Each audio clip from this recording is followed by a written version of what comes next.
Հովանի 6:64-ում գրված է այս մասինը. Հոգին է կենդանելով է, մարմինը շարժությունը, այն խոսքերը զրոն ձեզ կխոսին, հոգի և կյանք է, Աստծո խոսքը, հոգի և կյանքը։ Ամենասուրբ հավատք ասելով հասկանում ենք, որ եթե մարդի մեջ հավատք չեղավ, որ կյանքը Աստծո խոսքի մեջ է, նշանակում է երբան է մեր հավատքը անիմաստ է։ Մեր հավատքը պիտի կառուցվի Աստծո խոսքի վրա։ Դրա ամենասուրբ հավատքը ասելով հասկանում ենք, որ մարդի ներսը կենդանի հավատ լինի Քրիստոսի խոսքի վրա։ Եթե մենք Քրիստոսի խոսքը մեր սրտերում տեղ չունի, նշանակում մենք չենք կարա գնալ են առաջ, ոնց որ Աստված ուզում։ Դրա համար Աստված այս համարը կարդացի 6:64-ում, որ ձեր հավատքը կառուցեք Աստծո խոսքի վրա։ Երկրորդ հարց, որ հավատն է մարդի մեջ ձևավորում Քրիստոս կյանքը։ Եթե մարդի հավատքը կառուցված չլինի Տիրոջ խոսքի վրա, եթե մեր հավատքը կառուցված լինի Աստծո խոսքի վրա, որը որ կյանք է տալիս, այդ հավատքը մեր մեջ կառուցում է Քրիստոս կյանքը։ Այդ հավատքը։ Դրա համար Տերը օրհնի, որպեսզի մեր հավատքը ձևավորվի Քրիստոս։ Մենք Սուրբ Գրքի մեջ կարդում ենք, որ Տիրոջ խոսքը Եփեսացիս թղթի մեջ եւ շատ տեղերում մենք կարդում ենք, որ Քրիստոս կյանքը ձևավորվում է մարդի մեջ, երբ նրա հավատքը կառուցված է Աստծո խոսքի վրա։ Դրա համար Սուրբ Գրքում գրված համարներ կան, որոնք խոսում են Սուրբ Հոգու լեցունության եւ կյանքի մասին։ Որպեսզի մարդի մեջ ձևակերպվի Քրիստոս կյանքը, ինչպիսի հավատ պետք է ունենալ։ Դրա համար Եփեսացիս 4:13-ում մենք կարդում ենք. «Մինչև ամեն սալ հասնենք հավատքի Աստծո Որդու ճանաչելու միաբանությանը, կատարյալ մարդանալու Քրիստոսի նման հասարակիչարք ունենալու»։ Այդ հավատքը, որը մեզ ճանաչեցնում է Քրիստոսին, այն հավատքը, որը մեր մեջ կառուցում է Քրիստոս կյանքը, այդ հավատքը մեր մեջ կձևավորի Քրիստոս կյանքը։ Դրա համար եղբայրներ ջան, Աստծո խոսքը ուզում է, որպեսզի մենք ավելի խորը հավատք ունենանք Աստծո խոսքի վրա։ Եթե մենք չճանաչենք խաչելությունը, նրա տառապանքները, նրա ապրած կյանքը եւ այն կյանքը, որը Քրիստոսը բերել աշխարհ, այդ կյանքը մեր մեջ ձևավորվում է Քրիստոս կյանքը, ճանաչելով Հիսուսի սերը, նրա մեծությունը, նրա օրհնությունը եւ ամենքը։ Տերը օրհնի ես Աստծո։ Ինչով ենք մեկանում Աստծո մարդու հետ, Աստված մարդու հետ, չէ՞։ Մեկանալ։ Սուրբ Գրքում Հռոմեացիս 14:17-18-ում «Վանզի Աստծո արդարությունը կերակուր ու խմելիք չի, հապա արդարություն, խաղաղություն, խնդրություն հոգով սրտով»։ Դրա համար կարդում ենք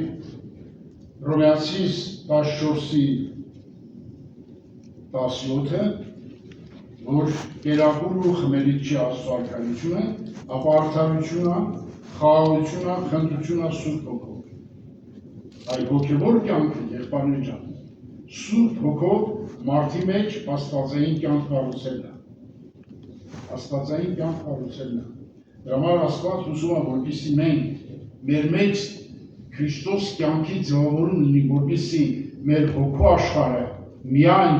ապրի Քրիստոսի համար, եղբայրներ ջան։ Դրա համար աստվածապաշտությունը հոգևոր կյանքի մեջ առաջին Կորինթացիս 6:17-ում մենք կարդում ենք. «Բայց գոհություն Աստծուն, թե դուք մեզի մեղքի ծառայեք, սրտանց հնազանդվակ այն բարդայության գա, որ ձեզի հանձնվեցավ, ուստի դու մեղքից ազատ ըլլալով արդարության ծառաներ եղաք»։ Հնազանդվել այն բարդապետությանը, որ Սուրբ Հոգին կառուցում է մեր մեջ, եղբայրներ ջան։ Հոգևոր կյանքը պետք է ապրել Քրիստոս կյանքը։ Դրա համար շատ մեծ գոհության հարավանության օրհնությունը, որ դու մեղքի ծառայի, սակայն հնազանդվեցաք այն վարդապետության, որ ձեզ մեղքից ազատվելով արդարության ծառաներ եղան։ Տեսնում եք եղբայրներ, ինչ օրհնություն կա հոգևոր կյանքի մեջ, երբ որ մարդը ապրում է այդ կյանքը, երկնային կյանքը լեցված է հոգով, դրա համար Աստված ուզում է, որպեսզի մենք հասկանանք, ապրենք եւ այլենք այդ կյանքը։ Տեր օրհնի բոլորիս։ Ֆիլիպպեցիս թղթի մեջ մենք կարդում ենք 1:21-ում Բանսի ինձ համար ապրել է Քրիստոսը, մեռնելը ոգուտ։ Ապրելը Քրիստոսը նշանակում է Քրիստոս անձը ապրի քո մեջ։ Քրիստոս անձը ապրի քո մեջ։ Սա է նշանակում։ Այսինքն իր ներսը ապրում է Քրիստոս եւ Պողոս Արաքյալի խոսքի համաձայն, որը գրված է Սուրբ Գրքում, որ Քրիստոս ապրել մարդի մեջ նշանակում է նրա բնությունը, ինչպես երեք խոսեցին, բնությունը լրիվ Քրիստոս է։ Բնույթը, նրա բնությունը, Քրիստոսը, եղբայրներ ջան, դրա համար Աստված ուզում է մեր մեջ ձևակերպի այդ կյանքը։ Դրա համար Սուրբ Գրքում գրած է, ինձ համար ապրելը Քրիստոս է, եւ դրա համար Սուրբ Գրքում այս համարը, որ գրված է, նշանակում է մենք պետք է հավատքով լեցված լինենք եւ Հիսուսին մեզ համար ապրելը լինի Քրիստոս։ Հոգևոր մարդը դա է։ Նա հոգևոր մարդը նա է, որ իր ներսը ապրում է Հիսուս։ Հոգևոր կյանքը սա է, ոչ թե նա է, որ մեր ներսը Քրիստոս կյանք է։ Մենք Քրիստոս կյանքը ապրելու համար ենք եկել աշխարհ։ Մենք չենք եկել աշխարհ, որ մենք ապրենք։ Դրա համար հիշում եք Պողոս Արաքյալը մի համարում, տեսեք ինչ է խոսում։ Տեսեք մի համարում ինչ է խոսում Պողոս Արաքյալը։ Պողոս Արաքյալը մի ուրիշ տեղում գրված է, որ ինձ համար ապրել է Քրիստոսը, մեռնել ոգու, սա նշանակում է, որ իր ներքին աշխարհը, ներքին աշխարհում ապրում է Քրիստոս։ Դրա համար Գաղատացիս երկրորդ գլխում տեսեք ինչ է գրած։ Քրիստոսի հետ խաչը ելա, եւ այլ կենդանեն ոչ թե ես, ապա Քրիստոս կենդանի մեջ է, որ ես հիմա մարմնով կապրիմ, Աստծո որդու հավատքով կապրիմ, որ զի սիրեց, իր անձը ինձ համար բացեց։ Սա գրված է Գաղատացիս երկրորդ գլուխ 20 խոսքը։ Պողոս Արաքյալը իր ներքին աշխարհը, ասում է ինքը հասկանում է, որ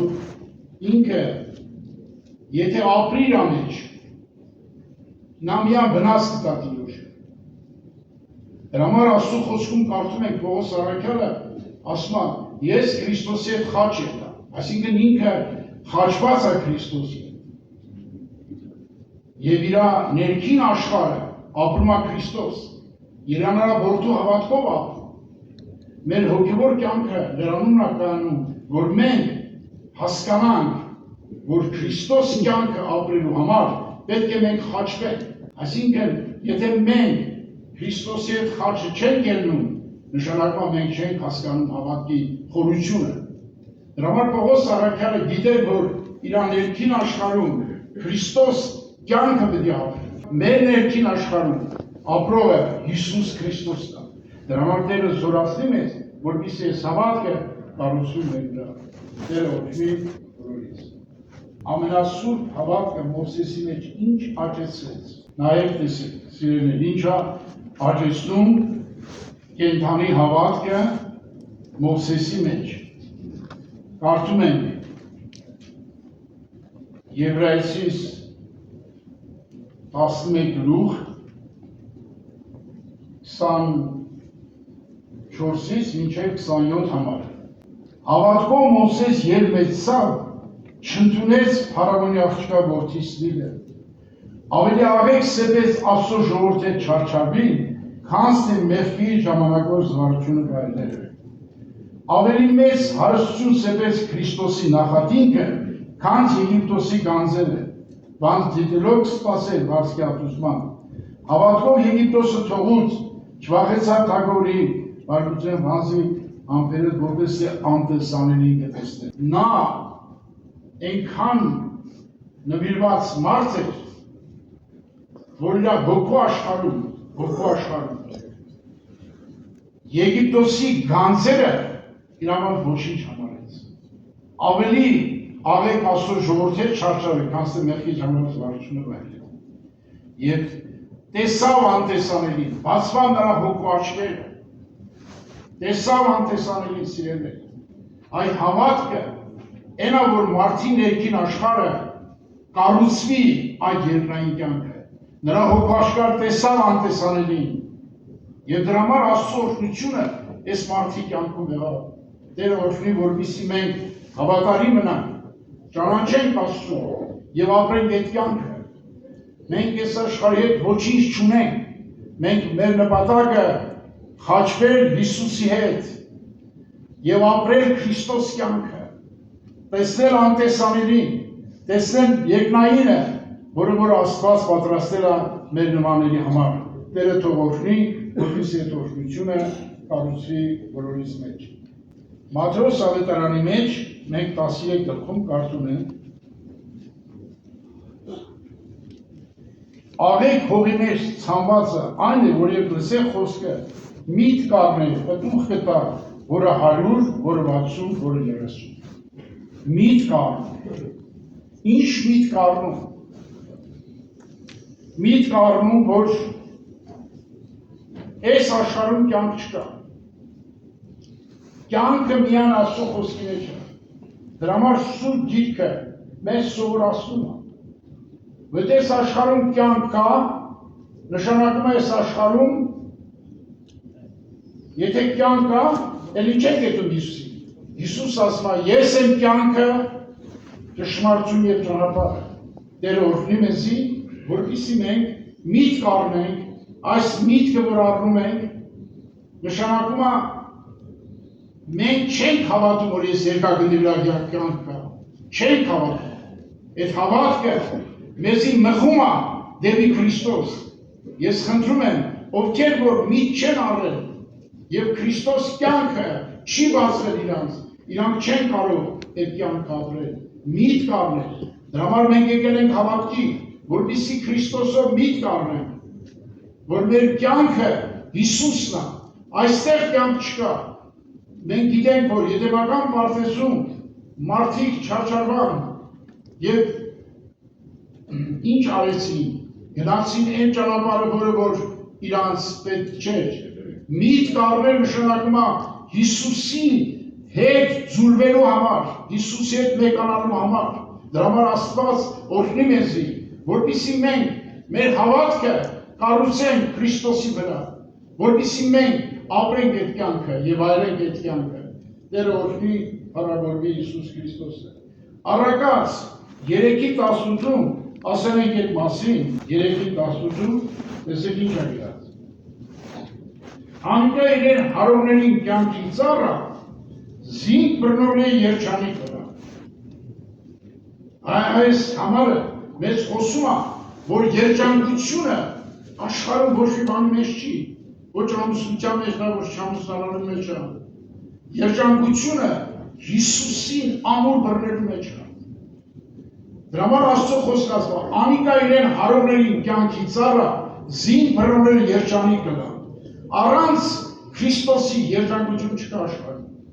Սա կենթանի հավատք է, որպեսզի ապրենք ես ու դու սիրելի եղբայրներ։ Միտք առնենք եւ Հիսուսը ապրի մեր մեջ։ Ինչպես ընդունել Աստծո խոսքը։ Աստծո խոսքը ընդունել որպես ինչպես մենք կարդում ենք ավետարանի մեջ Գործ առաքելոց 17:11 խոսք։ Ասում Թեսաղոնիկի եղողներն ավելի ազնիվ մարդիկ էին, որոնք Աստծո խոսքը կատարյալ հոժարությամբ ընդունեցին եւ ամեն օր գրքեր կնեին, թե այս բաները այսպես են։ Աստծո խոսքը կատարյալ հոժարությամբ ընդունել։ Աստծո խոսքը։ կատարյալ ուժարության ընդունել, որպես կյանք, որպես ճշմարտություն, որպես իրականություն, եւ այդ հավատքը մեզի կտանի դեպի երկինք։ Դրա համար Աստված ուզում է, որպեսզի մենք Աստծո խոսքի մեջ կարդում ենք երկրորդ օրինաց գրքի մեջ, երկրորդ օրինաց 11-18, որ Աստծո խոսքը ընդունել մեր հոգու եւ սրտի մեջ, ինչով է մարդու ներսը լուսավորվում, որ տեսնե իր վիճակը։ Մենք կարդում ենք Սուրբ Գիրքը մեզ բացատրում է 43 Սաղմոսի 3-րդ խոսքը։ Կարդում ենք. Քո լույս ու ճշմարտությունը գրքիր։ Իր լույսն ու ճշմարտությունը իր խոսքն է, որ գալիս է մեր մեջ, անուն առաջնորդեն ինձ։ Աստծո խոսքը թողեցիր մտար Գողգու աշխարհը, նա կառաջնորդի քեզ։ Զիս կանե քո սուրբ լերը քո բնակարանը։ Տեսնում եք սիրելիներ, մենք մեզի չենք առաջնորդի, մենք այդքան խելացի չենք, որ մեզ առաջնորդեն։ Մեզ առաջնորդողը Աստծո խոսքի լույս ու ճշմարտությունը։ Դրա համար մենք, եթե համաձայնենք խոսքը մտի մեր հոգու աշխարհը, նա մեզ կառաջնորդի դեպի Գողգոթա եւ կսարքի մեր ներս Աստծո բնակարան։ Աստծո բնակարան, սա Աստվածաշնչում է գրված։ Դրա համար եղբայրներ կուրեն, հոգևոր կյանքը շատ հեշտ է, եթե հավատ ունենանք։ Հավատ ունենանք Աստծո խոսքի վրա եւ մեր սրտի մեջ տեսեք։ Եզեկիելի մարգարության մեջ տեսեք ինչ է գրած։ Տեսեք ինչ է գրած։ Ձևնա մաքուր ջուր դիսրսկի։ Այսինքն, եթե դու համաձայնես Զոհասերանի բարձրանաս եւ սրսկի քո մեջ կյանքի ջուրը, քո ներսը բոլոր բացությունները կուրքերը կմաքրի, եւ դու մաքուր կլաս, սուրբ սիրտ ունենաս եւ կխոնարհվես Աստծո առաջ եւ Աստված կօրհնի քեզ։ Եթե հոգեվոր մարդ ես դու, դրա ուզում ես Զոհասերանին բարձրացի, որպեսզի նա այդ կենդանի խոսքը սրսկի քո մեջ։ Դրա համար Աստծո խոսքում գրված է Եզեկիելի մարգարության մեջ եւ Եսայի մարգարության 55-րդ ինչ գործ է մեր մեջ անում Աստծո խոսքը, բացատրել, ինչ գործ է։ Այդ գործը Աստծո խոսքն է, մենք չենք կարող։ Մենք մինակ ընդունենք այդ խոսքը, նա կրակի պես հիշում է մեր ներսը, մեզ բացատրում է, բացում է հոգևոր միտքը, որ մեր մեջ լուսավորի, բոլոր պղծումները, կուրքերը մաքրի, եւ մեզ նոր սիրտ տա, սուրբ սիրտ տա, եւ Աստծո աստվածապաշտությունը ապրենք մենք։ Դրա համար Տերը օրհնի ձեզ, որպեսզի այս ճշմարտությունը, ինչպես Եսայի 55 գլխի 10-11-ում գրված է, Եսայի 55-ի 10-11-ում գրված է։ Իմ խոսքը ինձի պարապ չի դառնում։ Ես ուղարկում եմ իմ խոսքը եւ ձեր մեջ կյանք ստեղծում։ Եղբայրներ կուրեր, Տերը օրհնի, որպեսզի այս օրհնությունները մենք վայելենք Աստծո խոսքի միջոցով, թող Տերոջ զորությունը։ Աստծո խոսքը հոգի եւ կյանք է։ Հովանի 6:64 Հոգի եւ կյանք առաջինը։ Սա գրված է Հովանի ավետարան 6:64 Երկրորդ հատկությունը կենաց հաց է։ Հովանի 6:35 կյանքի հաց է։ Կյանքի կաթ է առաջի Պետրոս 2:2 Այս երեք հատկությունները նորից եմ գրնում հոգի եւ կյանք է, կենաց հաց է եւ կաթ է, կյանքի կաթ է։ Առաջի Պետրոս 2:2 Առաջի Պետրոս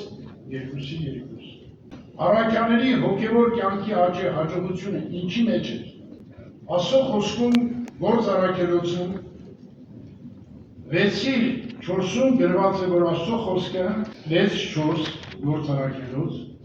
նրանք պարապում էին Աստծո խոսքի եւ աղոթքի։ Եվ մենք աղոթքի Աստծո խոսքին պաշտոնին պարապինք։ Նրանց հաջողությունը ոչ թե առաքյալ կոչման մեջ է, այլ նրանք